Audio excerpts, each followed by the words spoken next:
Boa tarde, pessoal. Tudo bem? Quem está falando é o professor Wallace. Bem-vindos a mais uma aula de exercício da nossa disciplina de lições de fenômenos mecânicos. Dessa vez agora ministrada para a turma de vocês, de engenharia ambiental, né? Essa é a nossa aula de número 16.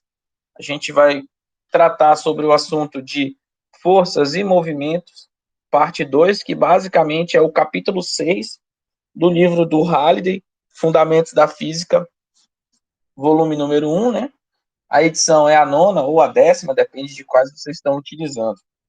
Bem, primeiramente eu queria começar a aula pedindo desculpa, porque eu adicionei equivocadamente não as aulas, não o capítulo com os exercícios, mas o que eu disponibilizei para vocês foram as transparências das aulas utilizadas no semestre anterior, né? Mas é como se fosse um resumo do capítulo. Isso impossibilitou que vocês pudessem praticar os exercícios porque não tinha. Não fui advertido, né? Ninguém acabou comentando comigo, mas, enfim, peço desculpa, porque o nome do arquivo está capítulo 5 e capítulo 6, e não aula 5 e aula 6. Então, quando eu adicionei, eu imaginei que fossem os capítulos dos livros, tá? Então, peço desculpa por isso, e hoje eu já coloco o material correto. Mas não por esse motivo, mas justamente para uma melhor organização, nós tínhamos nosso primeiro NAP a ser desenvolvido na próxima segunda-feira, no dia 6, né? Só que, por uma questão de organização mesmo, eu vou acabar adiando ele para o dia 8, para quarta-feira. Para quarta-feira. Só que eu tenho que confirmar, porque me parece, eu não tenho certeza, que acho que dia 8 é feriado, né? Se alguém souber isso é feriado, por favor, coloca no chat. Eu realmente não me lembro. Então, a minha intenção é transferir a prova para o dia 8. Se for feriado, aí não vai poder ser dia 8, porque não posso passar a prova no feriado, né, pessoal? Então, eu vou ver direitinho como faço. Mas, só para ficar tranquilo para vocês, como é que funciona a provinha, né? Relembrando, para quem ainda não assistiu a primeira aula que a gente fez, mas depois eu peço para que vocês assistam. A nossa provinha, o NAP 1, ele é dividido em duas partes. A primeira parte é um questionário a ser respondido diretamente no SIGA, no horário da nossa aula, onde as perguntas são perguntas conceituais do assunto apresentado até essa aula de hoje, né? Então, vão ser... O quantitativo de perguntas eu ainda não defini, mas eu vou colocar de tal modo que vocês consigam resolver dentro do prazo, dentro do tempo estipulado, que é de 2 horas. Então, exatamente às 1h30, se for numa quarta-feira, ou se for na terça, às 3h50, né? A gente tem horários diferentes. Ele vai ficar disponível durante aquele intervalo de tempo para que individualmente vocês respondam as perguntas. Então, esse questionário ele é respondido de forma individual, tá? E, além disso, também nesse mesmo dia, e aí eu vou ver, porque já estão me informando aqui que é feriado, vai ser disponibilizado a provinha com o quantitativo de questões, eu acredito que serão 5 questões, em que são probleminhas para ser resolvido aí já pelo grupo, né? Mas a entrega é feita de forma individual de cada um dos integrantes, mas vocês vão debater em grupo e tudo mais. Então, essa provinha, onde tem problemas para resolver, ela é recebida por e-mail, tá? Então, nós temos uma prova conceitual de múltipla escolha no questionário do SIGA, e a outra provinha, que é a que vai ser mandada por e-mail para as equipes, ela vai ser mesmo problemas físicos para você resolver. Então, vai ser discursivo, né, dissertativo. Você vai ter que resolver, operacionalizar e tudo mais. Tá bom? Então, eu vou só ver qual é o melhor momento da data para corrigir, tá? Para ver se a gente faz na outra semana. Eu quero que seja feito no horário da nossa aula. Então, não vai ser na segunda, dia 6, Não vai ser na quarta, porque quarta é feriado, e aí, então, eu vou jogar nossa provinha para o dia 13. Consequentemente, eu vou ter que fazer uma organização do nosso cronograma inicial, mas não é nada que seja impeditivo, tá? A gente está num ritmo legal, está conseguindo acompanhar, está conseguindo trabalhar bem, pelo menos na minha visão e pelo que eu tenho visto de feedback dos relatórios, a gente está conseguindo acompanhar, apesar das dificuldades pontuais que uma equipe ou outra destaca, tá bom? Sobre os relatórios, eu tenho recebido, basicamente, tem mantido uma constância a respeito das equipes que sempre entregam, então eu tenho dado o feedback sempre num tempo hábil. Eu acredito que todos vocês têm recebido o meu material, né, o feedback dos grupos, né?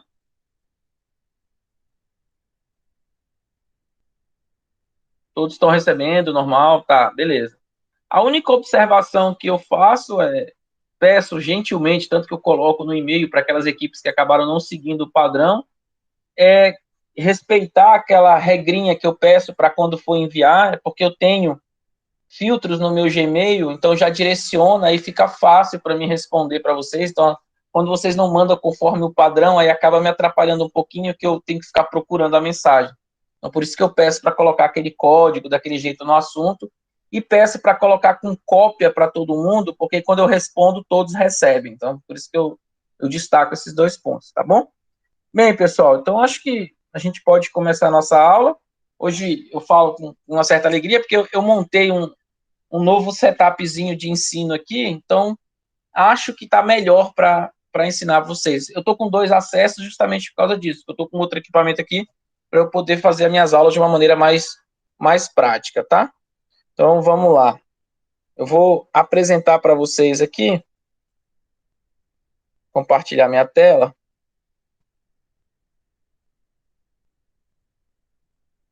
Todos estão vendo aí o capítulo 6, Força e Movimento? Ah, beleza. Então a gente vai estudar esse capítulo número 6, tá? Esse capítulo ele é uma continuidade do que a gente discutiu na nossa última aula. Basicamente, a gente ainda vai revisitar força e movimento, né? Só que agora a gente vai ver algumas particularidades. Então, como a gente está falando de força, é importante lembrar que aqui a gente está destacando as 3 leis de Newton.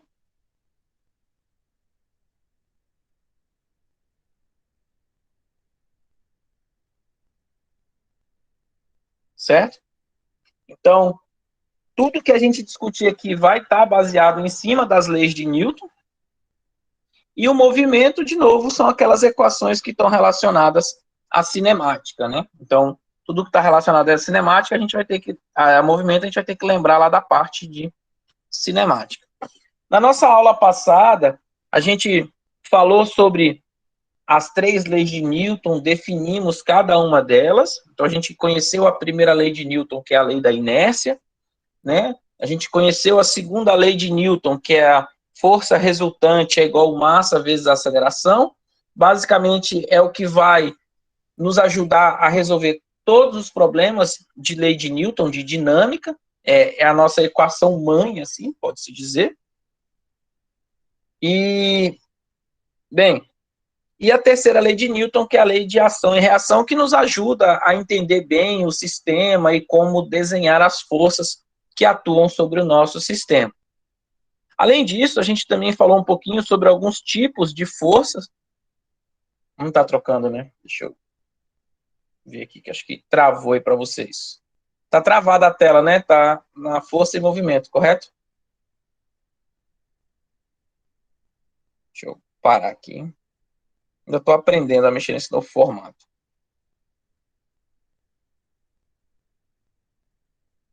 Beleza. Então, a gente começou a falar de alguns tipos de força, onde a gente falou de força-peso, força normal e força de atrito. Só que naquele momento a gente não definiu muito bem o que era essa força de atrito, né? E aí o que eu comentei na época foi, na aula passada, foi que a gente iria gente iria estar trabalhando no capítulo seguinte sobre força de atrito, onde a gente ia aprender a como operacionalizar essa força, tá bom? Então, ao estudar esse capítulo, esse tópico, quais são os objetivos que eu espero que a gente alcance, tá, pessoal? Então, há algumas coisas que eu espero que a gente alcance nesse capítulo, e quais são eles? O primeiro, que é fundamental, é que a gente saiba a diferença entre atrito estático e atrito cinético. Nós vamos aprender que quando a gente estuda a força de atrito, existe distinção entre cada um dos casos. Então, a gente vai aprender exatamente agora aqui, quando a gente fala de atrito estático e quando a gente fala de atrito cinético. Nós vamos poder, eu espero que vocês aprendam a determinar o módulo e a orientação para uma força de atrito. Então, o módulo é o número associado e a orientação é a sua representação vetorial, né? Como desenhar esse vetor.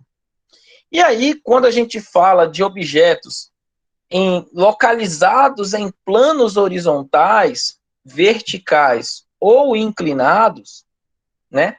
Onde nós temos situações que envolvam a força de atrito, o que eu espero, né? E aqui eu vou colocar numa outra cor para que vocês entendam a importância disso, né?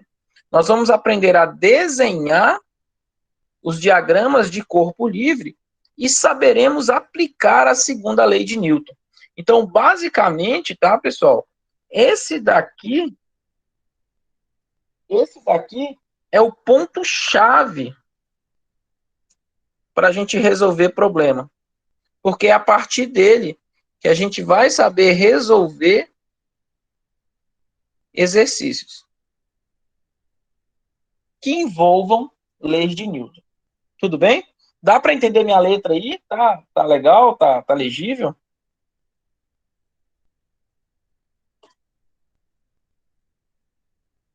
Posso continuar? Tá bom. Bem, agora, por que a gente tem que aprender sobre força de atrito, né? Qual é a necessidade de se estudar força de atrito?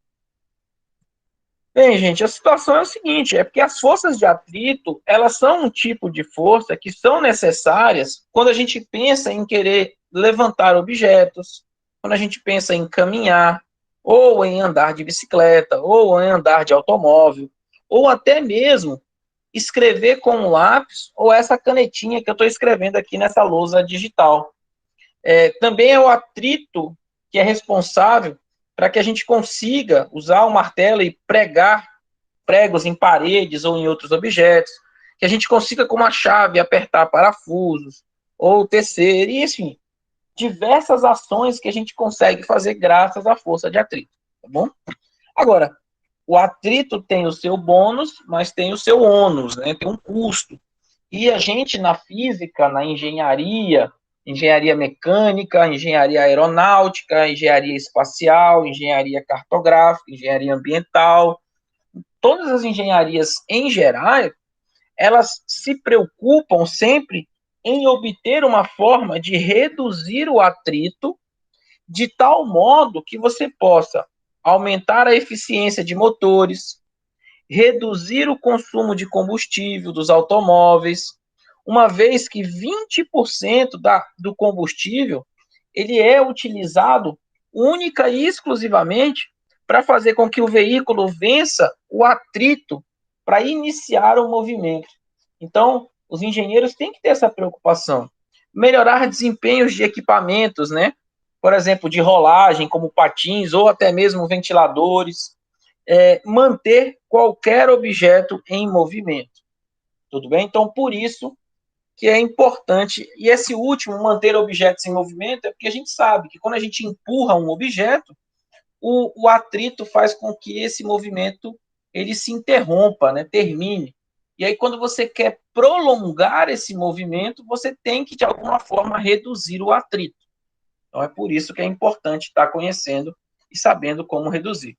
Agora, como que a gente pode entender o que é atrito e classificá-lo como um atrito estático ou um atrito dinâmico? Para isso, eu trouxe aqui 3 experimentos mentais, tá? Para que cada um de vocês possa tentar visualizar o que significa o atrito. Então, vamos imaginar a seguinte situação. Vamos imaginar que vocês deem um empurrão momentâneo. Então, vocês fazem uma pequena força em um objeto, nesse caso é um livro, e ele está localizado sobre uma mesa. Então, o que acontece? Quando você empurra esse objeto, a gente percebe que ele entra em movimento, mas rapidamente esse objeto diminui a sua velocidade até que chega uma hora que ele para. Então, isso faz a gente pensar o seguinte, né? Que deve existir uma força paralela à superfície e oposta ao movimento. Por que oposta ao movimento? Porque se você está diminuindo a velocidade, é porque essa força oposta ela está agindo para interromper. Basta a gente lembrar da primeira lei de Newton. Tudo bem? Agora, vamos ver um outro experimento. Vamos pegar um livro, então a gente vai empurrar esse mesmo livro, mas agora a gente vai fazer uma força constante, de tal modo que esse objeto permaneça com velocidade constante sobre a mesa. Então você está empurrando ele continuamente e ele está se deslocando com uma velocidade constante. E aqui, vou fazer uma observação, velocidade constante, entende-se para a gente que a aceleração dele é zero. Logo, esse objeto está em equilíbrio. Tudo bem? Certo? Então, é importante essa palavra constante.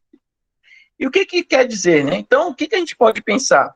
Que mesmo nesse caso, deve existir, e aí eu vou colocar em vermelho de novo, deve existir uma força oposta a essa força que a gente está aplicando sobre o livro, para fazer com que o objeto ande com velocidade constante. Para quê? Para que essa força contrária compense a força que eu estou aplicando, de tal modo que a resultante seja zero, né? A aceleração fique zero. E aí, nesse caso, se não existisse essa força contrária, o que nós teríamos, né? Caso contrário, essa minha força aplicada sobre o livro faria com que ele sofresse uma aceleração, ou seja, ele fosse aumentando cada vez mais a velocidade com que ele está andando, se eu estivesse continuando empurrando ele. Então, nesse caso, como anteriormente, essa força continua também sendo paralela à superfície e oposta ao sentido do movimento. Então, nós temos duas situações distintas, tá? E, por fim, a gente imagina agora que você está empurrando um caixote bem pesado, então é um objeto muito massivo. E aí o que acontece? Enquanto você inicia essa aplicação de força, esse caixote ele não vai se movimentar. Isso quer dizer que, de novo, deve existir uma força igual e oposta à força que você está aplicando, que é a força de atrito. E agora, vamos tentar empurrar com mais força ainda esse caixote. Se ele ainda continua parado, significa que a força de atrito ela pode aumentar para continuar equilibrando a força aplicada. Então, tem um objeto pesado, eu aplico uma força, ele não andou. Então, a minha força aplicada é igual à força de atrito. Eu aumentei a minha força, ainda não se movimentou. Então, quer dizer que a força de atrito também aumentou. Agora, eu vou empurrar com mais força ainda. E aí o caixote agora começa a deslizar. O que mostra que existe um limite máximo para a força de atrito, tá? Uma força de atrito estático, porque até então o corpo estava parado, mas chegou uma hora que a minha força foi tão grande que eu comecei a empurrar o objeto. Então quer dizer que eu venci o atrito, mas ele ainda não deixa de existir, ele continua. Ele só deixou de ser um atrito estático e agora passou a ser chamado de um atrito cinético, tá? Então, a gente tem uma outra força. Agora, de que modo? Até aqui tudo bem, pessoal? Posso continuar?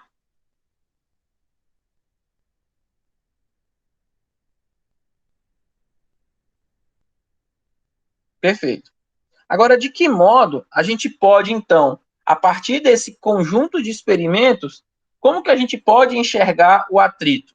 Bem, a força de atrito, ele pode ser classificado através de dois tipos, tá bom? O primeiro tipo é o que a gente chama de força de atrito estático, e o segundo tipo é o que a gente chama de força de atrito cinético. Quais são as diferenças de cada um?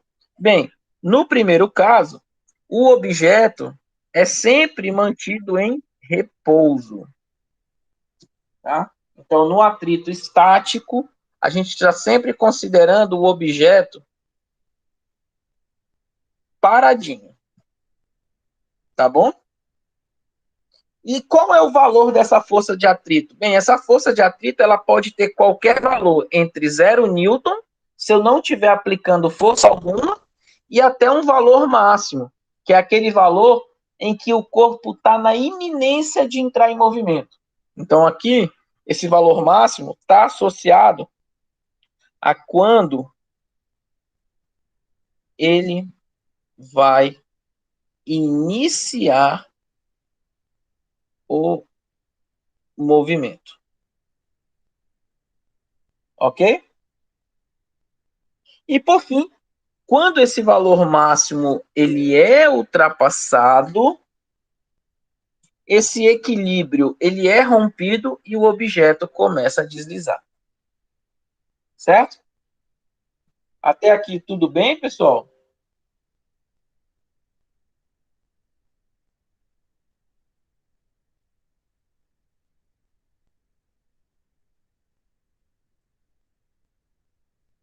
Então tá bom. Agora vamos falar um pouquinho mais sobre a força de atrito cinético. Nesse caso, essa força de atrito, ela age quando os corpos estão em movimento. Então observe que aqui o corpo está deslizando,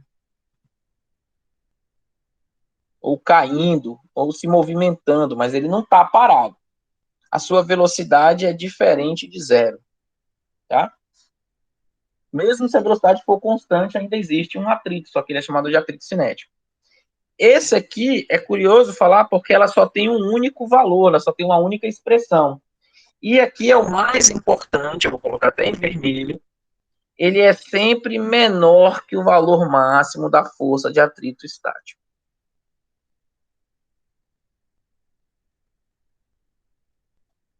Deixa eu ajeitar isso aqui que não ficou legal. Então ele é sempre menor, tá bom? Tudo bem, pessoal? Posso continuar?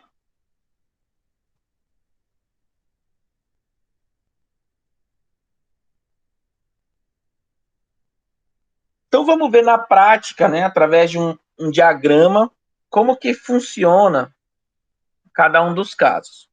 Então, na tela aqui que aparece para vocês, tem 5 representações, ó. Então eu vou enumerar cada uma. 1, 2, 3, 4, 5, 6. Nós temos exatamente 6 etapas, onde cada uma delas vai descrever exatamente o que a gente vem discutindo até aqui sobre força de atrito. Então vamos começar com a primeira. No primeiro caso, o que que nós temos? Nós temos um objeto. Deixa eu pegar uma caneta bem fininha aqui. Então nós temos um objeto, é o nosso sistema. Sobre esse objeto atua algumas forças sobre ele. Quais forças são essas? Quais forças são essas? Força normal, que é uma força de contato, né, com a superfície, e a força peso. Observem que aqui o nosso objeto ele está parado, não tem velocidade. Logo, a força de atrito ela é zero, tá bom? O corpo não tem, ele não está sendo colocado em alteração do seu estado de movimento, né? Não tem nenhuma força agindo sobre ele para fazer com que ele se movimente. Ele está lá paradinho. Então, nesse caso, como não existem forças aplicadas, como não existem forças aplicadas, como nenhuma força horizontal é aplicada, então nós não temos atrito e não há movimento. Ok?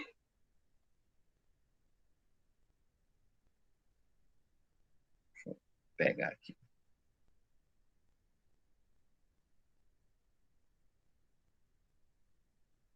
Perfeito. Agora, olha só, eu acabei de aplicar uma força F nessa direção. Então eu estou dizendo para o caixote, olha, eu vou fazer com que você inicie o movimento. Quando ele fizer isso, esse objeto ele vai ter uma tendência a seguir, a se movimentar nessa direção. Então vai surgir uma força contrária ao movimento, né, que é chamada de força de atrito. Acontece que nesse momento a força de atrito, a força aplicada, F, ela é equilibrada pela força de atrito. Então veja que essas duas forças na horizontais, elas acabam se anulando, e aí aqui a força de atrito é igual à força F. O corpo ainda não se movimenta. Está paradinho. A mesma coisa acontece no terceiro caso. Você aumentou a força aplicada, a força de atrito aumentou, mas o objeto ainda não se movimenta. Força de atrito estático. Aí você vai lá, aumenta mais um pouquinho a força de atrito ela aumenta novamente, mas o corpo ainda não se movimenta. Ok? Então, nesses três casos, no caso 2, 3 e 4, a força de atrito ainda continua sendo igual à força F aplicada. Aí, quando chega nesse caso número 5, algo interessante acontece. Nós aumentamos essa força a tal ponto que o objeto começou a descrever um movimento, onde a gente pode perceber isso através da indicação da aceleração. Quando isso acontece, veja que a força de atrito ela diminuiu,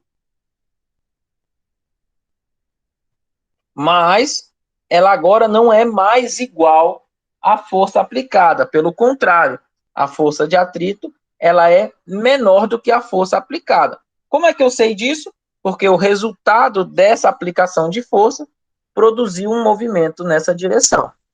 Se a força de atrito fosse maior do que a força aplicada, o objeto teria que ir para trás e não para frente. Certo? E, por fim, o último caso é quando eu começo a reduzir a força aplicada, mas lembrando que o objeto já está em movimento, a tal ponto que ele vai descrever um movimento com velocidade constante. E isso vai dizer que a força aplicada ela é igual à força de atrito, tá bom? Então aqui vale comentar que a força de atrito cinético não muda. Agora, a gente pode visualizar cada uma dessas 6 etapas em um gráfico que descreve o módulo da força de atrito, né, a intensidade da força de atrito pelo tempo. De que modo? Observem que lá no caso 1, nós estávamos aqui. Caso 1. Nenhuma força aplicada, nenhuma força de atrito. Tudo bem? Então, a gente volta para cá. À medida que eu vou aumentando a força de atrito vem aumentando. Então, essa ascendência da curva, esse crescimento da curva é representado nas figuras 2, 3 e 4, porque você vai aumentando a força e a força de atrito vai aumentando gradativamente com o passar do tempo. Só que existe um ponto, um instante, que é representado por esse pico, que é exatamente aqui. Quando você rompe a barreira do atrito e faz com que o corpo entre em movimento. Ao fazer isso, o que acontece, né? O que acontece? a gente vê que a força de atrito ela tem uma queda acentuada e depois estabiliza. Então, você tem uma quebra do atrito cinético, se transformando em atrito estático, se transformando em cinético, e depois você tem uma região, que é justamente essa final, onde o corpo se movimenta com uma velocidade constante. Tudo bem? Então, basicamente, a gente pode resumir esse aqui, o regime do atrito estático, e aqui o regime do atrito cinético. Todos conseguiram entender a diferença entre cada um dos tipos de força de atrito?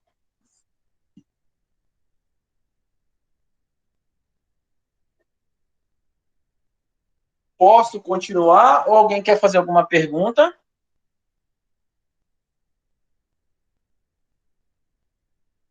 Beleza, vamos lá. Agora, beleza. Agora que a gente entende a diferença entre cada um, como que a gente pode medir essa força de atrito? Como que a gente pode calcular isso? Para poder ter esse pensamento, a gente tem que ter uma visão microscópica das superfícies dos objetos quando eles estão em contato, né? Então, quando a gente olha uma visão microscópica, a primeira coisa que a gente conclui é que as superfícies elas são irregulares. Elas não são perfeitamente lisinhas, como a gente imagina, né? Pode ser um espelho mais polido, não importa, ela é irregular. E o atrito, ele acontece exatamente onde? Nesses pontos de encontro entre as superfícies, tá? Então, veja que aqui na figura, essa figura 6.2, no item B, você vê os pontos de encontro das superfícies e é o que produz o atrito, é como se uma encaixasse na outra, né? Então, duas superfícies metálicas, especialmente preparadas para que haja um grande número de pontos de contato entre as superfícies, elas podem se soldar a frio e se transformar em uma peça única. O que ele está querendo dizer? É que você pode pegar duas superfícies construídas para que o encaixe seja tão perfeito que o atrito vai ser tão grande que você não consegue soltá-las. E o aumento da força normal ao plano de contato, né? Ou seja, quanto maior for o contato entre esses pontos de apoio, maior é a força normal, e logo, consequentemente, também vai aumentar o atrito, porque o número de pontos de contato aumenta. Então, a gente está vendo que, de alguma forma, a força de atrito pode estar relacionada com essa força normal, a força de contato. E uma das características desagradáveis do atrito é que, se você realiza o movimento ou o deslizamento, né, dessas duas placas ou de duas superfícies que estão em contato e tem atrito entre elas, elas acabam emitindo um som que é, de certa forma, bem desagradável ou pode ser bastante melodioso. Como assim, professor? Pegue um giz e risque um quadro de giz, um quadro negro. Ele produz um som bem desagradável. Aquele som é consequência da força de atrito da superfície da ponta do giz com a superfície do quadro. Agora, se você pegar um violino e fizer tocar uma melodia, você vai ver que o contato da cerdazinha, né, daquela peça que a gente usa para tocar o violino e as cordas do violino, vão acabar produzindo uma sonoridade muito agradável para o nosso som. Se você vê alguns vídeos no YouTube, tem algumas pessoas que pegam umas taças, enchem de água, e aí conseguem produzir sons melodiosos apenas com o atrito da ponta do dedo na borda do copo. Então, tudo isso é consequência da força de atrito. Tudo bem, gente? Posso continuar?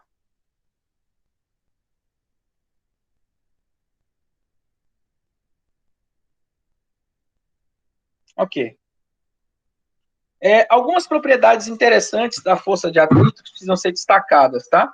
Primeiro, se um corpo ele não se movimenta, é porque a força aplicada e a força de atrito estão em equilíbrio. Deixa eu melhorar aqui, peraí, que tá feio assim. Vamos ajeitar. Vamos lá. Então, se um corpo não se move, é porque a força que a gente aplica e a força de atrito, eles estão em equilíbrio na direção paralela à superfície. Isso quer dizer que eles possuem mesmo módulo e sentidos opostos. Usando o diagrama, o que significa? Se eu temos um objeto, aplico uma força F numa certa direção e, consequentemente, vai existir uma força contrária de mesma intensidade, vou chamar aqui de FAT, e vai estar apontado na direção oposta. E aí a gente está vendo que, nesse caso, as duas forças, elas se anulam, né? Elas são iguais em intensidade, mas em sentidos opostos. Pela segunda lei de Newton, a resultante aqui, ela é zero. E a resultante ser zero significa que esses objetos estão em equilíbrio. Tá bom? E como que a gente calcula a força de atrito? Bem, o módulo da força de atrito, ele tem um valor máximo, tá? E ele é dado por essa expressãozinha bem aqui, ó. A força de atrito, ela depende de um parâmetro que é chamado μ e a força normal. Então, esse μ que aparece é o que a gente chama de coeficiente de atrito estático. Tudo bem? E se a força aplicada excede esse valor, o que acontece? O objeto ele vai começar a andar. Então, quando a força é maior do que a força de atrito, a gente inicia o movimento. Tá? Agora, depois que o objeto começa a deslizar, a força de atrito ela diminui para uma outra força de atrito, que a gente chama de atrito cinético, que é calculado por essa expressão, onde, novamente, ela depende do coeficiente de atrito cinético e da força normal. Aqui, neste caso, quando a gente fala de atrito cinético, a resultante de forças ela nunca é igual a zero. Ela é sempre diferente de zero. Tá? Ou melhor, ela pode ser diferente de zero, ou ela pode ser igual a zero, desde que a velocidade seja constante. Tudo bem? Então, e quem é esse Fn, né? A nossa força normal, o módulo da força normal é uma medida da força com a qual as superfícies são pressionadas uma contra a outra. E aqui é importante destacar que os valores dos coeficientes de atrito, eles são números sem dimensões, ou seja, ele não tem uma unidade de medida, e eles devem ser sempre determinados experimentalmente. Porém, em problemas de física, normalmente ou ele é fornecido ou ele é pedido para se encontrar, tá? Então, quando tem força de atrito, ou ele te dá o Mi, ou ele pede para você encontrar o Mi. Tudo bem, gente? Posso continuar?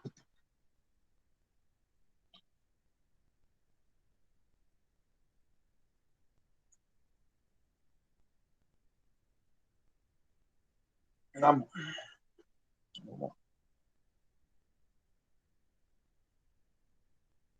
Uma outra observação que a gente tem que fazer é supor que esse coeficiente de atrito ele não muda com a velocidade. Tá? Aí aqui a gente tem um exemplo no caso de uma força inclinada. Então, o que a gente tem que fazer, né? Lembra, lá na aula passada, quando a gente falou de força de leis de Newton, a gente criou umas regrinhas. Primeiro, identificar todas as forças que agem sobre um corpo. Depois de fazer isso, desenhar o diagrama de corpo livre.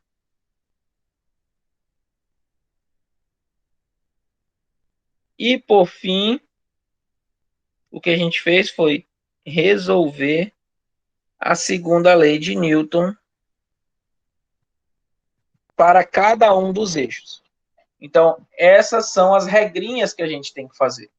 Então, a primeira coisa, olha, tem um objeto onde nós temos uma força sendo aplicada sobre ele.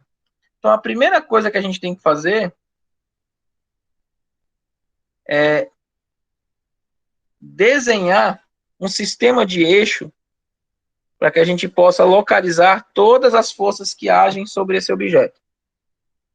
Então, eu fiz aqui com cinza. Tá? Agora que a gente já tem um sistema, vamos desenhar todas as forças. Sobre o nosso bloco, quais forças existem? Bem, a gente sabe que tem a força peso, que é apontado sempre para baixo. A gente sabe que tem a força normal, que é apontada para cima. E a gente vai ver que, nesse caso, existe uma outra força que é contrária ao movimento, que vai ser a nossa força de atrito. Professor, e essa força inclinada? Essa força inclinada, eu vou ter que decompor ela em duas direções. Uma decomposição no eixo Y e uma decomposição no eixo X. Lembrando que para esse triângulo, o fx é f cosseno de θ e o fy é um f seno de θ. Tudo bem até aqui, gente?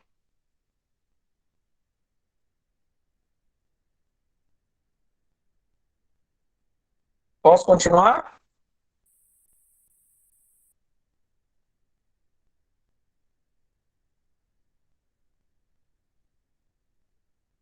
Perfeito. Agora, então, olha, identificamos todas as forças. Vamos agora desenhar o diagrama de corpo livre. Ora, agora que eu sei que a força inclinada tem duas componentes, vamos desenhar ela aqui, né? Eu vou ter a componente Y e vou ter a componente X, ó. Desenhei aqui, certo? Então, no eixo vertical, quais são as forças que eu tenho? Força normal, força peso e a componente Y, conforme o diagrama. E na horizontal, quais são as forças que eu tenho? Força de atrito e a força X na direção. Então, já desenhamos o diagrama. E agora seria construir. Você, a minha tela travou ou é de vocês que vocês estão falando?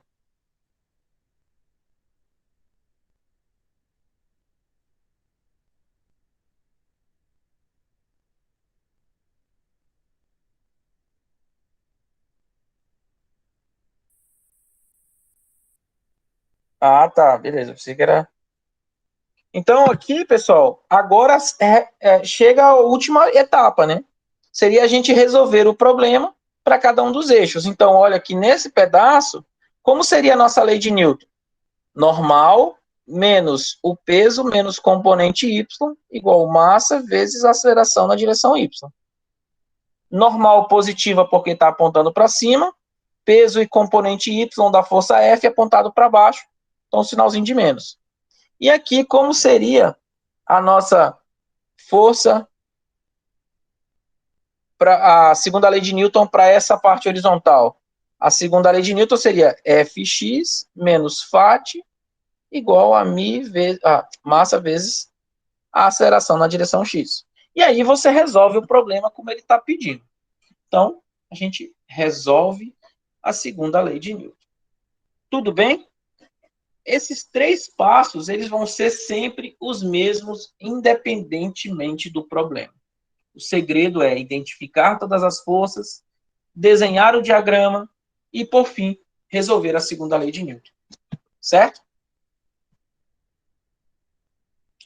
Então, vamos lá. Vamos continuar para depois a gente começar a fazer exercício. Bem, agora, pessoal, a gente tem o seguinte, né? A gente vai falar um pouquinho sobre força de arrasto e velocidade terminal, tá bom? Então, nesse caso, a gente vai aprender que existe um tipo de força. Vocês estão conseguindo me ouvir bem, né?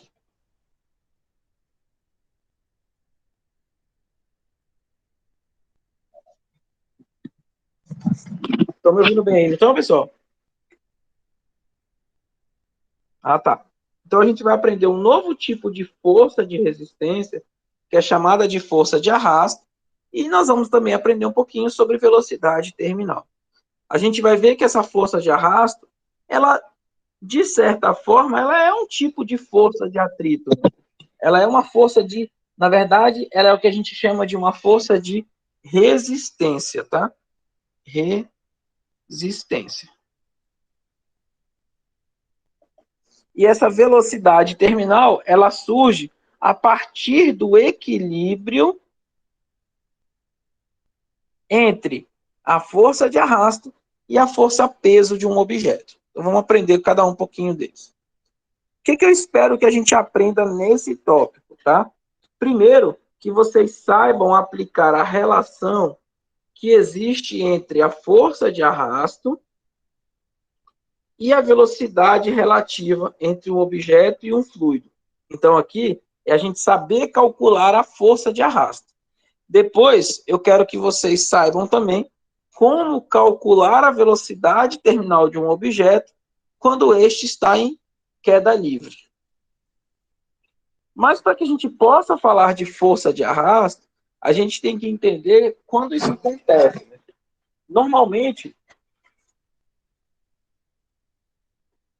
normalmente a força de arrasto, ela surge quando você tem um objeto se movimentando dentro de um meio fluido, né? Um fluido.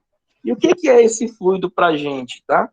O fluido nada mais é do que uma substância que é capaz de ter um escoamento. Então, isso normalmente é feito por gases ou líquidos, tá? Então, imagina que você tem um gás ou um líquido que está se movimentando, por exemplo, a correnteza de um rio, e aí você coloca o seu braço lá dentro. Você vai ver que existe uma força relativa a esse movimento do rio sobre o seu braço. É essa força que você sente, essa resistência que você sente, que é chamada de força de arrasto. Então, quando existe uma velocidade relativa entre um objeto e um fluido, surge, portanto, uma força de arrasto. E o que essa força de arrasto ela tem? Ela é sempre oposta ao movimento relativo e ela é sempre paralela à direção do movimento relativo do fluido. Ela lembra bastante a força de atrito que a gente acabou de aprender. Agora, nós vamos estudar a força de arrasto apenas em um caso muito particular, tá?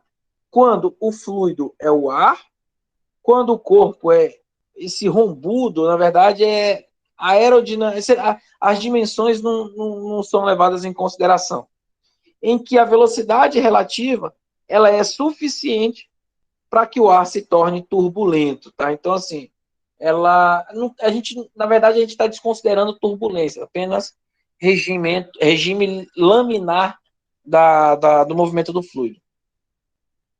Nessas considerações, o que a gente tem? A gente tem que essa força de arrasto, ela é dada por essa expressão, onde esse carinha bem aqui é a nossa força de arrasto e, vamos lá, V é a velocidade relativa do objeto com relação ao fluido, ρ é a densidade ou a massa específica do ar, C maiúsculo é o coeficiente de arrasto, é uma constante que é conhecida, tá? Depende do material, depende da forma geométrica do material, enfim, depende de algumas características. E, por fim, esse A maiúsculo é a área da seção reta efetiva do objeto. É a área perpendicular. Então, aqui na figura, a gente tem um gatinho. E o que seria essa área? Seria exatamente essa região do peito dele, né? Essa seção reta, essa área perpendicular. Então, veja que a velocidade de movimento dele forma um ângulo de 90 graus. Então, é essa área que a gente considera, tá bom? Então, o que a gente acontece? O que acontece, né? Quando o gatinho começa a cair, você vê que o gato ele tem uma força-peso. À medida que ele começa a cair, ele cai de forma acelerada. E nesse momento, quando ele está em queda livre, surge uma força de arrasto contrária ao movimento, né? Mas paralelo a ele, só que de sentido oposto. E essa força de arrasto ela vai aumentando gradativamente até o ponto em que ela fica exatamente igual à força peso, certo? E aí, nesse momento em que as duas forças estão equilibradas, é que a gente consegue determinar a velocidade terminal. Essa velocidade terminal é aquela velocidade com que paraquedistas caem depois que abre o seu paraquedas, tá bom?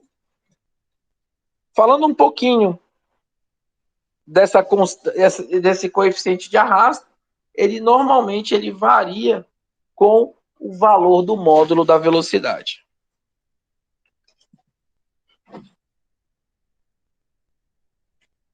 Então, pessoal, se a gente observar que quando um objeto começa a cair, existem duas forças agindo sobre ele, você tem a força peso para baixo e a força de arrasto para cima. A gente vê que no início do movimento ele cai de forma acelerada, mas a velocidade dele ele cai de forma desacelerada, né? Porque ele vai sendo freado pela força de arrasto, mas ainda existe uma aceleração, que é justamente bloqueou minha tela, peraí.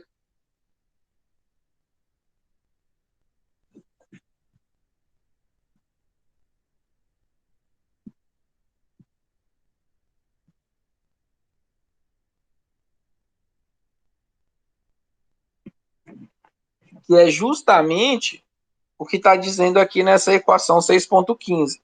Observem que você tem a força de arrasto apontado para cima, a força peso apontado para baixo, e aí a diferença dessas duas forças ainda produz uma certa aceleração.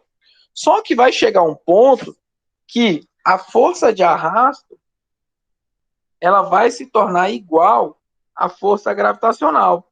E nesse momento, o que acontece? Deixa de existir uma aceleração, isso aqui passa a ser igual a zero, e aí você vai ver que a força de arrasto vai ser exatamente igual à força peso. E usando a expressão da força de arrasto, que é a equação 6.14, aqui nessa equação 6.15, a gente consegue encontrar uma expressão para a velocidade terminal, que é exatamente a equação 6.16. Veja que a velocidade terminal ela depende de alguns fatores, do peso do objeto, do coeficiente de arrasto, da densidade do ar e da área da seção reta. Tá? E aqui a gente vê que você pode aumentar ou diminuir a velocidade terminal, né? Apenas modificando essa área. E quem é que faz muito bem isso? Os paraquedistas. Eles usam esse recurso de aumentar ou diminuir a sua área de transversal ao movimento para poder controlar a velocidade de queda, quando ainda eles estão em queda livre. Então, quando o paraquedista quer descer muito rápido, ele fica de cabeça, porque ele vai diminuir a área de contato entre o ar e ele, né? Ele vai ficar aerodinamicamente melhor, então ele vai ficar muito mais rápido. Ele diminui a força de arrasto.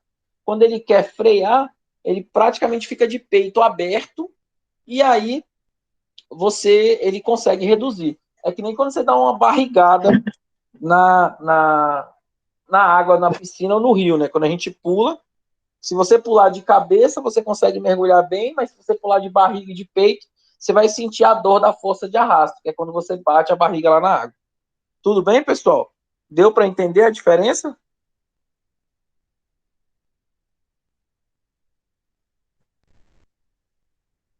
Ou ficou alguma dúvida? Então, tá bom.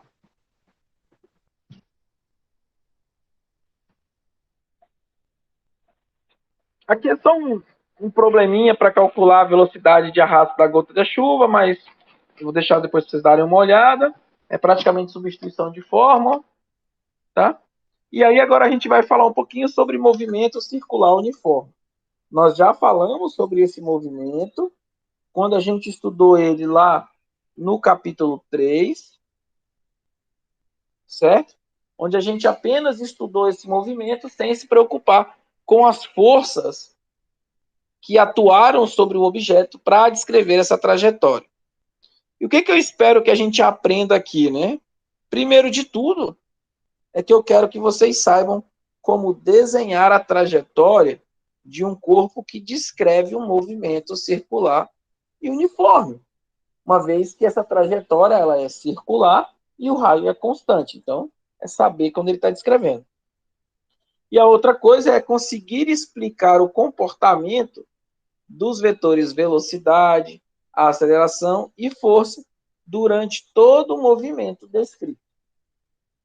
Também espero que todos aqui saibam, para que um corpo descreva um movimento circular uniforme, ele tem que ser submetido a uma força apontada para o centro da trajetória, e aí a gente usa a palavra radial para dizer isso, conhecida como sendo força centrípeta.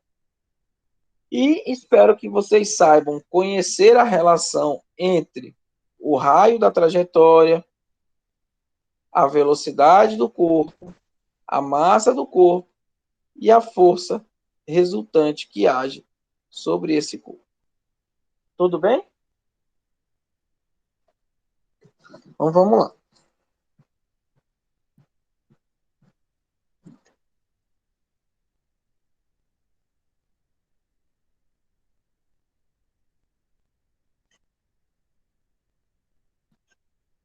Então, a gente aprendeu lá no capítulo 3 que quando um corpo descreve um movimento circular uniforme, ele tem que ser submetido a uma aceleração que é chamada de aceleração centrípeta, cuja expressão é dada por essa equação. Então veja que essa aceleração centrípeta, ela depende da velocidade e do raio, né? Agora, então, por exemplo, quando você tem um carro que faz uma curva, ele é acelerado na direção do centro dessa curva pela força de atrito que o piso exerce sobre os pneus. E a inércia faz com que o seu corpo tenda a seguir em frente. Então, por isso que você sente como se estivesse sendo pressionado contra a lateral. E ali você está experimentando, ao realizar uma curva, o efeito de uma aceleração centrípeta produzido pela força de atrito entre o pneu e a superfície do asfalto. Agora, dentro de uma estação espacial, quando ela é mantida em órbita por força gravitacional, como a força ela é sempre a mesma exercida sobre os astronautas, eles também são mantidos em órbita, mas não tem nenhuma aceleração. Ou seja, apesar de eles estarem descrevendo uma trajetória circular, lá eles estão em equilíbrio, logo eles não têm uma aceleração centrípeta. O que vale destacar, tá, pessoal? E aí eu vou colocar até numa outra cor. Opa. Deixa eu apagar aqui. É que a força centrípeta, ela não é um novo tipo de força. E o que vem a ser força centrípeta? Força centrípeta é o nome que a gente dá a qualquer força. Pode ser o peso, pode ser a normal, pode ser atrito, pode ser força gravitacional, pode ser força elétrica, pode ser força magnética, pode ser qualquer tipo de tração, é qualquer força cujo o resultado da sua ação sobre um objeto produza sempre uma aceleração radial. Ou seja, é sempre uma força que, quando eu aplicar a segunda lei de Newton, ela possa ser descrita pela essa equação aqui. Ó. Então, uma forma mais fácil de vocês entenderem é ver o movimento do objeto. Está descrevendo um círculo, não importa a força que atua sobre ele. A resultante é sempre centrípeta. Tudo bem? Então, uma força centrípeta ela acelera um corpo modificando a direção da velocidade do corpo sem mudar a velocidade escalar. Então, de novo, não digam por aí que força centrípeta é um novo tipo de força. Não. É qualquer força cujo resultado produza um movimento circular. Tá bom? Então, por exemplo, se a gente imaginar um disquinho preso numa corda, e aí você segurando ele aqui começar a girar, qual é a força que há sobre ele? A tração da corda que você está puxando.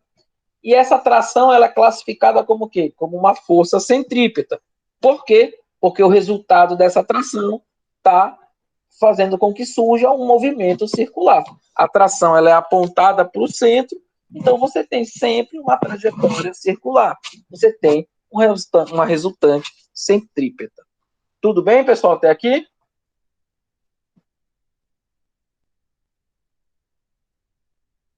Posso continuar?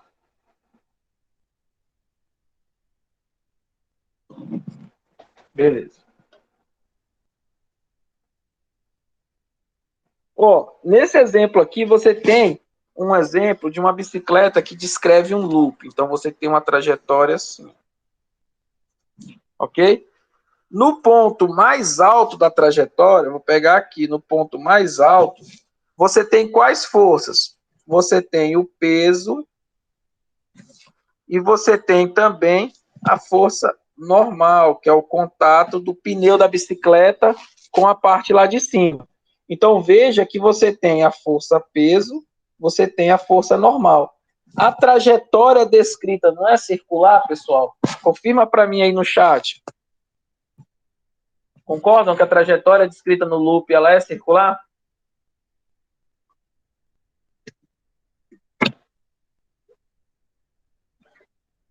Então, a resultante dessas forças aqui vai ser uma resultante do tipo resultante centrípeta.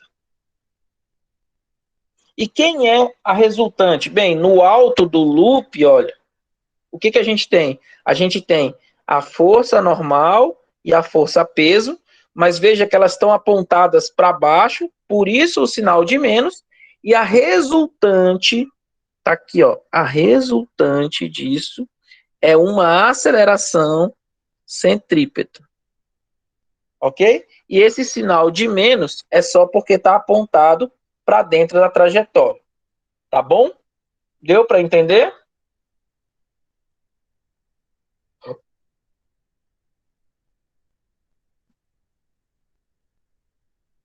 E aí você manipulando, né, usando os valores e tudo mais, você chega a um resultado para a velocidade necessária para que um objeto consiga dar um loop aqui. Essa velocidade, ela é descrita por essa expressão. É a raiz quadrada do produto da aceleração da gravidade pelo raio da trajetória.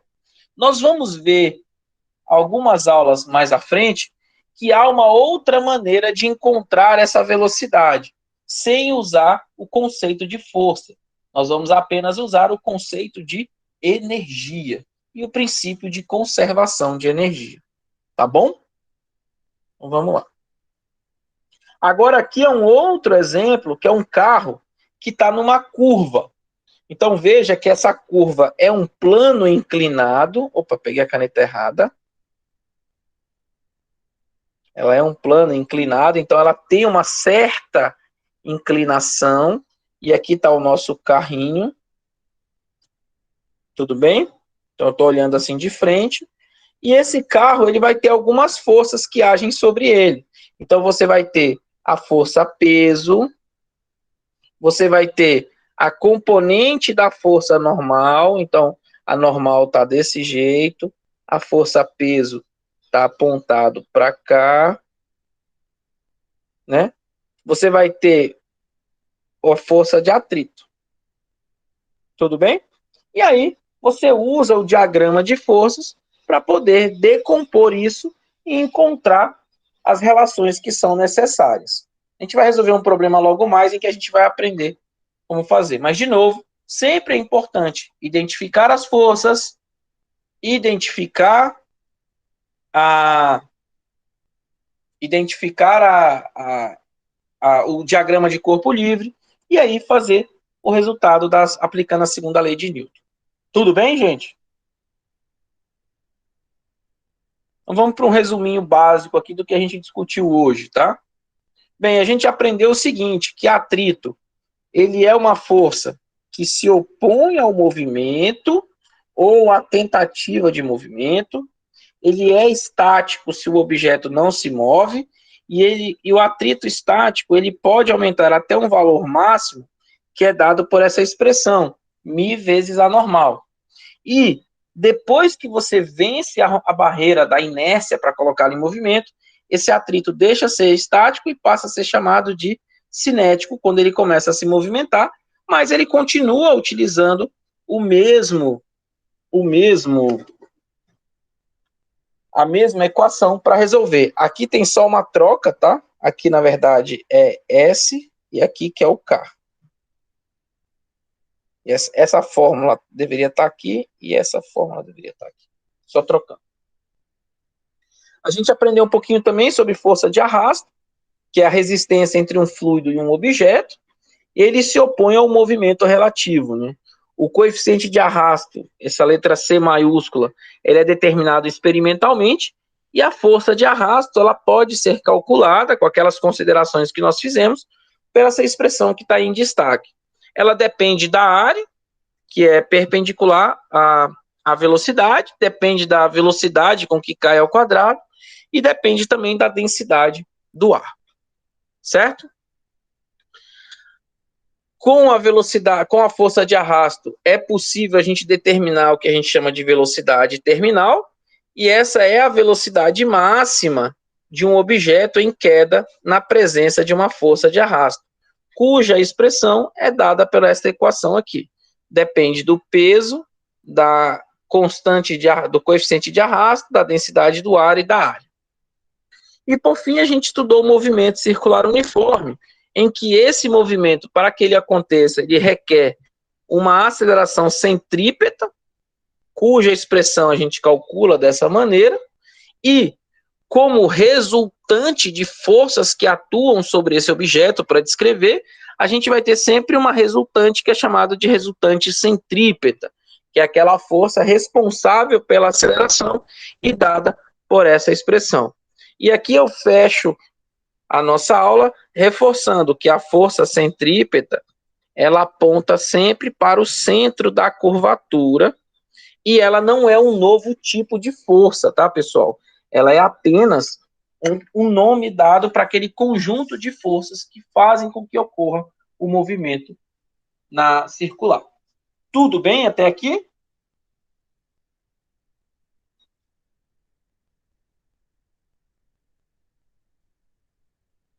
Perguntas? Podemos ir para a parte de exercício?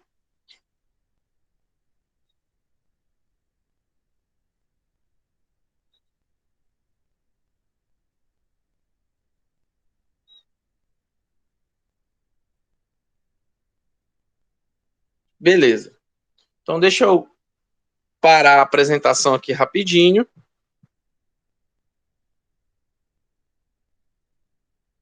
Deixei eu beber só um copo com água, então vou pedir uma pausa rapidinho de 5 minutos. A gente já volta às 3h05, a gente já começa aqui para começar resolvendo esse exercício, tá bom? Então são 3 horas agora, 3h05 a gente já volta. Só pegar uma água.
Pronto, pessoal, voltei. Tudo bem? Vamos lá? Tá todo mundo por aí já?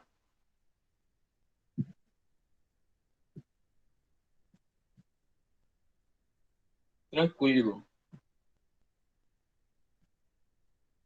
Agora ficou bem melhor para me dar aula, né? Eu arrumei esse novo templatezinho, esse novo setupzinho aqui. Ficou legal, ficou bom para escrever, para resolver exercício. Pelo menos para mim facilitou bastante.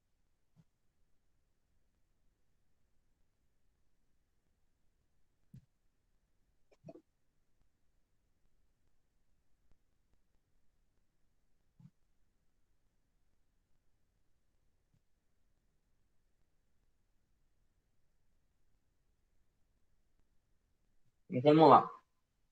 Vou resolver algumas questões agora com vocês. Eu vou resolver duas questões, uma do capítulo 5 e uma do capítulo 6. E aí, se você dizer, professor, mas só duas. É porque esse é um capítulo que, basicamente, gente, é sempre o mesmo procedimento. Então, se você entender para um, acaba sendo natural para o outro, entendeu? Não tem muito o que fazer, assim, não tem por onde fugir, tá? Então, eu vou resolver dois. Qualquer coisa a gente pode resolver até mais outro, vai ficar a critério de vocês. Mas a gente vai ver dois aqui para a gente estar discutindo, tá bom? Beleza, deixa eu abrir aqui o arquivo. Só um minutinho, por favor.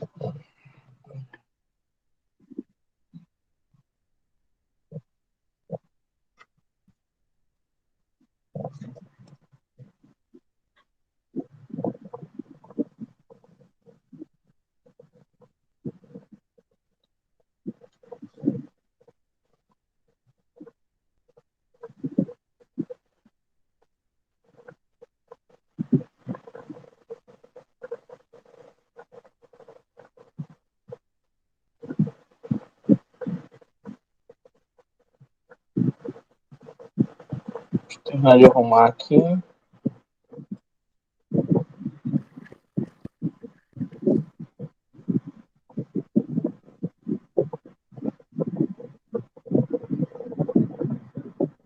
Só.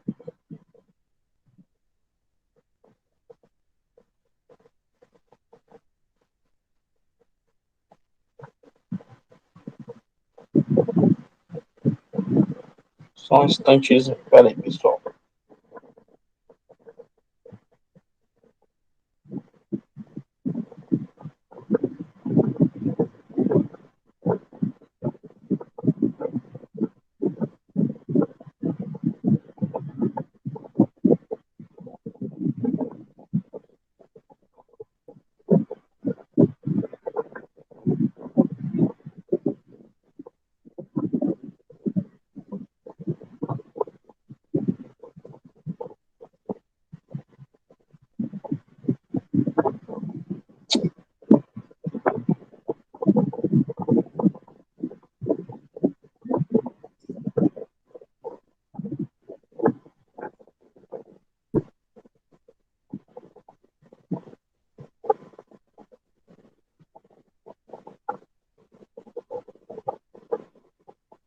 Pronto.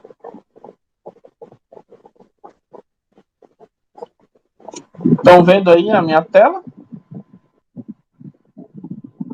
Beleza. Então vamos lá. Esse aqui é o exercício 17 do capítulo 5, que fala sobre aplicações das leis de Newton, tá? Então, basicamente o que ele fala aqui é o seguinte: na figura 5.36, a massa do bloco é de 8,5 kg. Então vamos anotar isso aqui. 8,5 kg. E o ângulo de inclinação do nosso plano é de 30 graus. Ele quer que a gente encontre a tração da corda, a força normal que age sobre o bloco e o módulo da aceleração que o bloco se movimenta se a corda for cortada. Então, eu vou tentar fazer um desenho aqui da situação, tá? Eu espero que eu consiga, se a minha habilidade permitir. Então, a gente tem uma situação assim, né? A gente tem um plano inclinado, aqui, tá? Então aqui tem a nossa parede.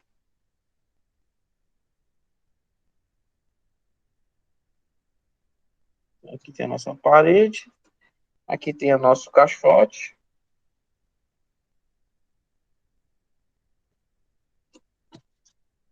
Ligado a essa parede temos uma corda. E aqui nós temos um ângulo teto. Tudo bem? Então, fiz aqui a representação do nosso problema. Todos conseguem enxergar aí bem? Beleza. Então, agora, lembra, eu vou colocar bem aqui do lado o que eu falei que a gente tem que sempre fazer. Identificar todas as forças. Então, vamos primeiro para esse problema. Vamos passo a passo. Vão comentando aí no chat quais são as forças que existem sobre esse caixote, tá? A primeira força, qual que vocês acham que existe aqui? Segundo o enunciado, não tem atrito, tá? Essa parte aqui é sem atrito. Deixa eu colocar aqui, sem atrito. Tensão na corda. Todo mundo concorda que tem uma tensão na corda? Primeiro, né?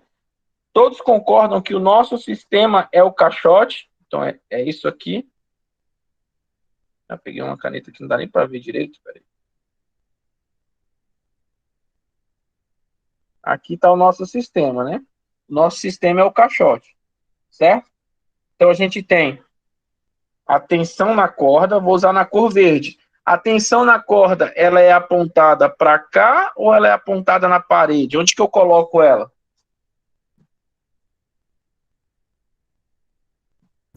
Do Qual bloco que eu para tenho? parede. Oi? Do bloco para parede. Na verdade, Do extensão bloco. nos dois pontos, né? Isso, mas a gente está estudando, o Aí, nosso sistema é o bloco, então a gente tem que isso. preocupar nas forças que atuam sobre o bloco. Aí no Então, bloco nesse caso, a gente só desenha a tensão aqui da cor verde, correto? Vou usar a cor vermelha para indicar a força normal. A força normal eu desenho ela como, pessoal? Ela é sempre perpendicular ao ponto de contato. Então, veja que ela forma um ângulo de 90 graus com essa região aqui que forma o contato. Tudo bem? Como o Marco Antônio falou, a normal é perpendicular ao solo, ao ponto de contato. E na cor azul eu vou desenhar o peso. Então, eu vou colocar a força peso aqui. Tá certo ela desenhada desse jeito? É assim que eu tenho que desenhar? É assim que eu tenho que desenhá-la? não, ela fica paralela à parede nesse caso aí. Exatamente. Ela fica paralela à parede, ela fica sempre apontada para o chão, né? Então, a gente tem todas as forças desenhadas, ok? Existe mais alguma outra força que a gente tem que desenhar? Não, né? Acho que essas são todas as forças. Então, com isso, a gente conclui a primeira etapa. Identificamos todas as forças. Depois que a gente identifica todas as forças, a gente vai para a segunda etapa. Qual é a segunda etapa? Desenhar o diagrama de forças. Todos concordam? Agora, desenhar o diagrama de forças, a gente tem que tomar um certo cuidado.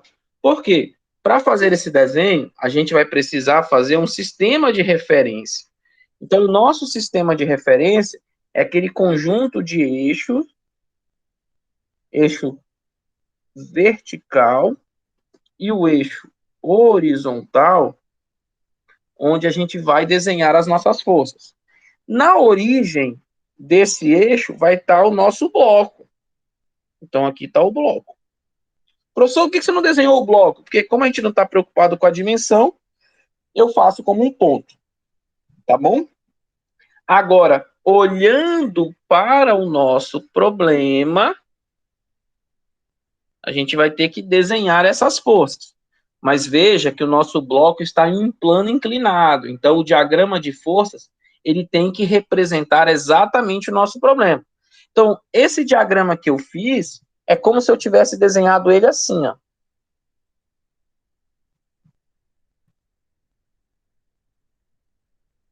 Eu escolhi esse referencial para desenhar, tá bom? Então, de acordo com a minha escolha, a força normal ela está apontada para cá, para cima. A força peso, a força de tração, ela está exatamente sobre o eixo X. E a força peso, pessoal, onde que ela vai estar desenhada? Veja que existe uma inclinação nela, então ela tem que estar desenhada para cá. Ó. O nosso diagrama de força, ele tem que ser um reflexo da identificação de forças que nós fizemos. Observe que existe uma angulação aqui, ela tem que ser obrigatoriamente essa mesma angulação. Então, aqui é o ângulo θ do plano inclinado. Todo mundo conseguiu entender como foi que eu fiz o diagrama de forças? Perfeito, isso é fantástico. Se você conseguiu chegar até esse ponto, se você conseguiu entender esse problema, 80% da coisa já está resolvida. Pode ter certeza. Por quê? Porque agora a gente vai para a nossa terceira etapa, que é exatamente resolver a segunda lei de Newton para o nosso problema. Então, olha só, para eu poder resolver a segunda lei de Newton, eu vou ter que dar uma olhada aqui no nosso diagrama de forças. Por quê? Porque existe uma força que é essa bem daqui, a força peso, que ela não está nem sobre o eixo X e nem sobre o eixo Y. Eu preciso fazer a decomposição de forças, a decomposição dela, para que parte dela esteja sobre o eixo Y e parte dela esteja sobre o eixo X. Tudo bem? E quando eu fizer essa decomposição, eu esqueço esse vetor na cor azul. Tudo bem? Porque aí eu vou poder desenhar, escrever a segunda lei de Newton para o eixo vertical e a segunda lei de Newton para o eixo horizontal. Agora, quando eu fiz essa decomposição, eu tenho que encontrar as expressões. Então, quem é a componente X do peso?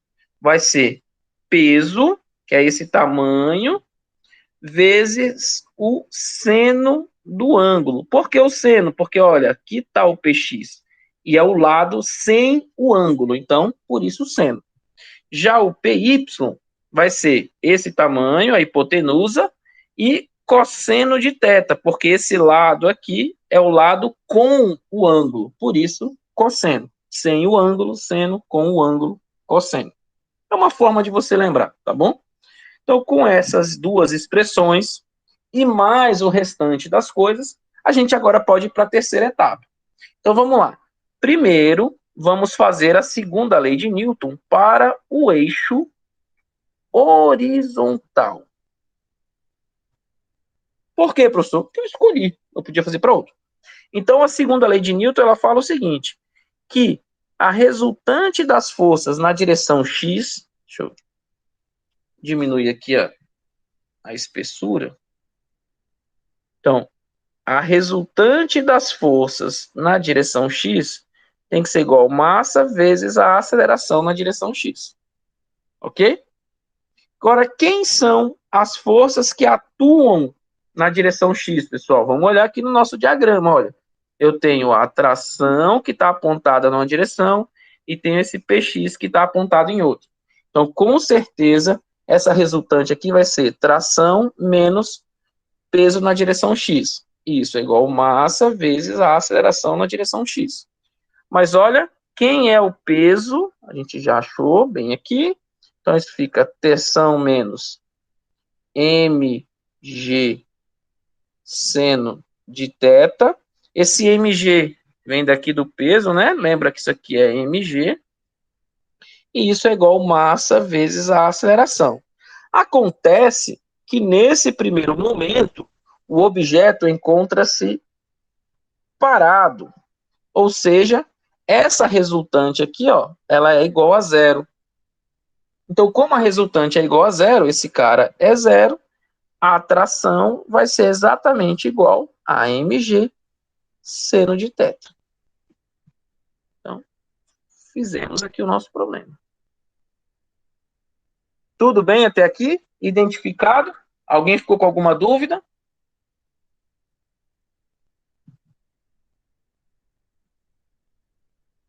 Posso continuar, pessoal?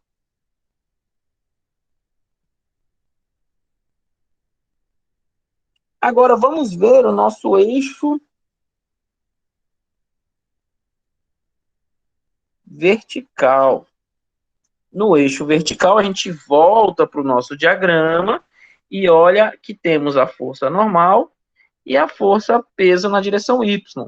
Então, como que fica a segunda lei de Newton? Bem, força resultante na direção Y é massa vezes a aceleração na direção Y. Elas não se anulam ainda, né? Elas se anulam porque a resultante é zero, né? Só por isso. Porque o objeto encontra-se parado, né? Então, a força de tração é igual a componente X do peso. Agora, vamos ver aqui. Quem são lá? A gente viu que é a normal menos o peso Y, igual massa vezes a aceleração Y. Mas a gente viu, né, que esse peso Y, olha, era um peso, aqui é mg, então fica mg cosseno θ.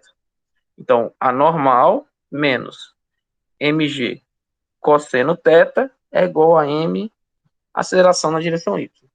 Acontece que o objeto está parado. Isso significa que essa aceleração aqui, ó, ela é zero. Logo, isso aqui tem que ser igual a zero.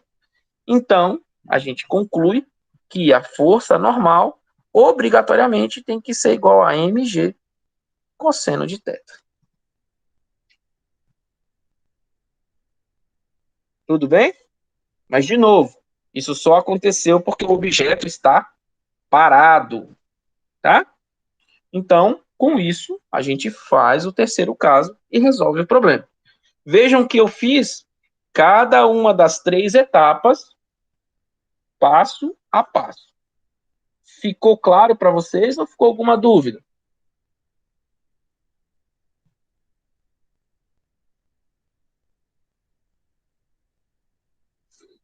Henrique, é bem simples. Quem define isso não sou eu. Quem definiu isso, logo de ponto de partida, foi aqui, ó, a orientação que a gente deu para o eixo. Não está apontado para cima?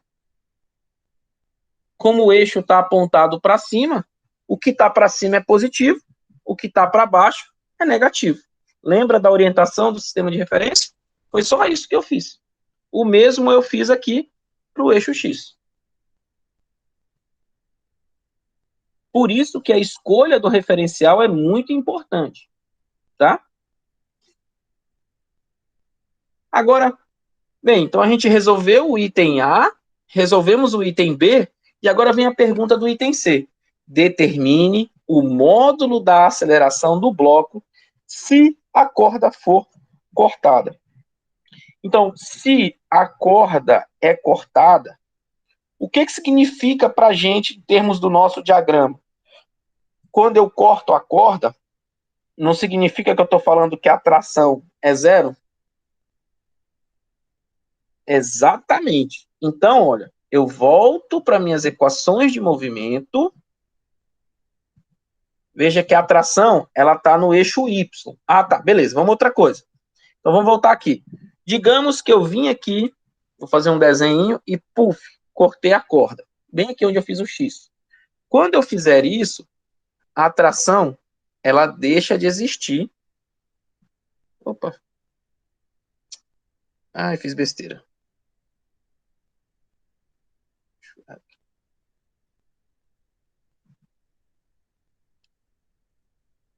Não, fiz besteira. Fiz besteira. Então tá. Quando eu corto a corda, esse vetorzinho verde, ele some. Eu não estou conseguindo apagar ele, mas ele some, tá? Então, quando eu fizer isso, o meu objeto ele vai ter uma tendência natural a se movimentar nessa direção. Concorda comigo? Todos concordam? Isso quer dizer que esse movimento, essa aceleração de queda dele vai estar orientada exatamente sobre o eixo X, tá vendo? Como eu desenhei. Então, nas minhas segundas leis, nas minhas equações da segunda lei de Newton, essa daqui continua igual, porque a aceleração é na horizontal, na vertical continua sendo da mesma maneira, mas no eixo horizontal a gente tem uma diferença, porque agora, no eixo horizontal, o que, que a gente tem? A resultante das forças na direção x é massa vezes a aceleração x. Quantas forças existem aqui agora durante a queda? Não tem mais atração, né? Então, a única força que a gente tem é menos o peso x igual a massa vezes a aceleração, que agora não é mais igual a zero. O objeto está descendo. Então, eu vou abrir essa expressão aqui do peso x, ele é menos mg seno de θ igual a m ax, tá? Vamos entender um pouquinho o que é esse sinal de menos, né? Para gente. Esse sinal de menos é só uma indicação de que o bloco ele vai cair numa direção, olha, contrária do nosso sistema de referência. O nosso sistema é positivo para cá e o nosso bloquinho está caindo no sentido contrário. Então, por isso, o sinal de menos ele fala para a gente. Então, aqui o sinal de menos ele está dizendo que o movimento é contrário ao eixo de referência. Tudo bem? Como tem massa dos dois lados, eu posso tirar, e daí a gente chega a uma expressão para a aceleração de que essa aceleração na direção x com que o objeto cai, ela é dada por g seno de θ. E aí a gente tem a resposta do nosso problema. Certo, pessoal? Deu para entender?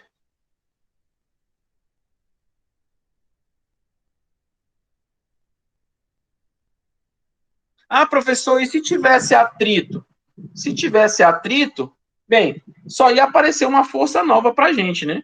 E aí ia depender.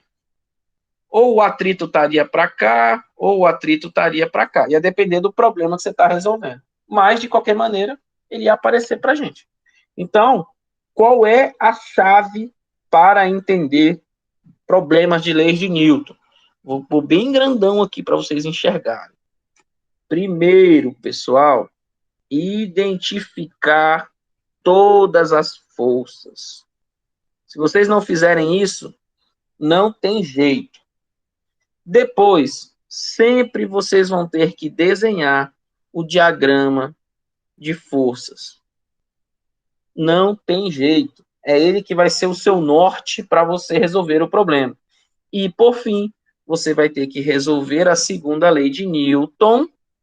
E aqui eu esqueci de colocar, né? Mas você vai ter que resolver a segunda lei de Newton para os eixos de referência. Isso é muito importante.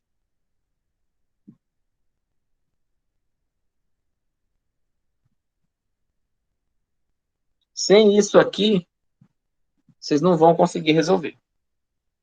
Certo? Tudo bem?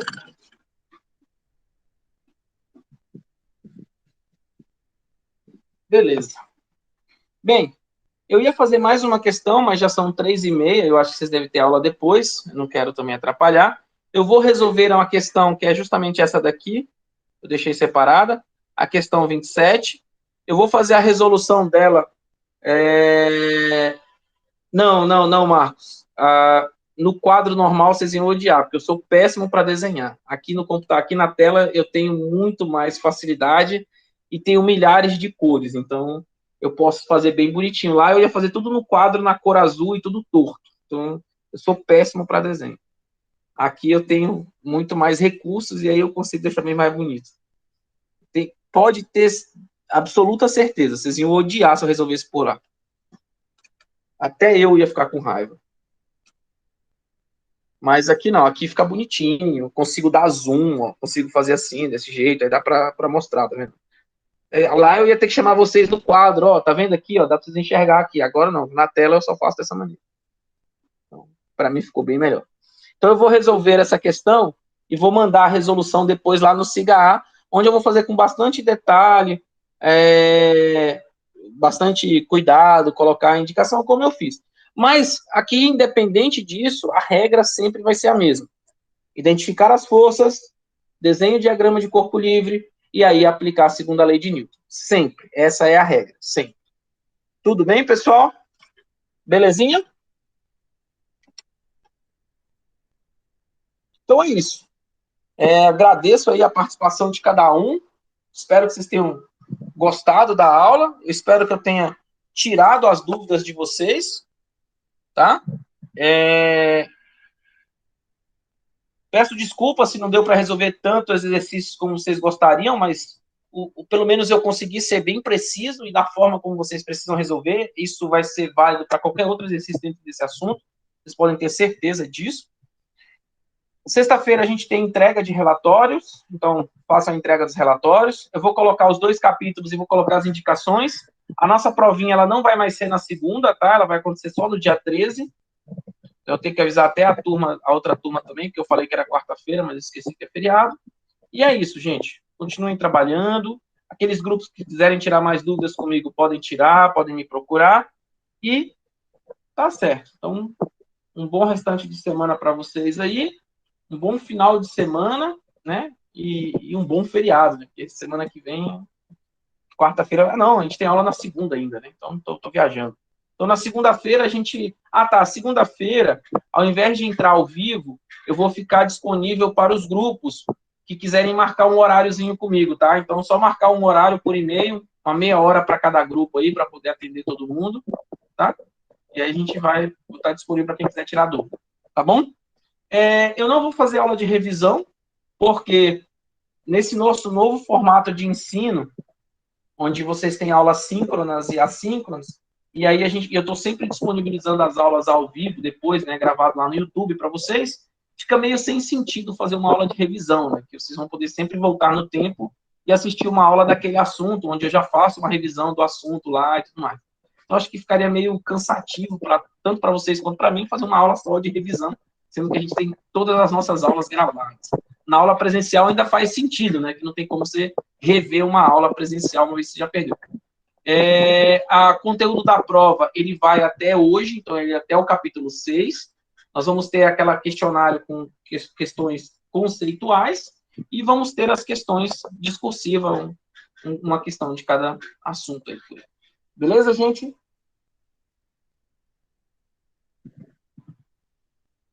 Então é isso, pessoal. Obrigadão aí pela participação de cada um. Não esqueçam de assinar a lista de frequência e bom trabalho para todo mundo. Tchau, tchau, gente.